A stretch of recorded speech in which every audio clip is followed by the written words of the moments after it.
The error port 80 in use by unable to open process with some PID usually means that something is using port 80, but Windows doesn't have permission to access the details of the process.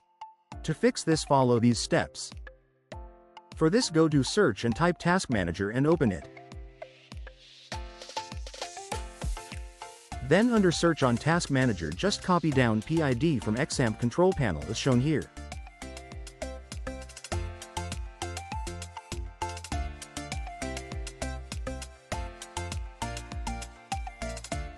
If you find any process running, then just right-click on it and end the task.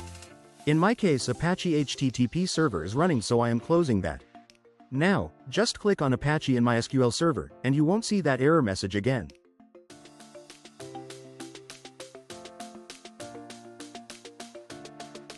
Hope you like this. Please like, share, and subscribe for similar videos. Also click on bell icon so that you will not miss any update.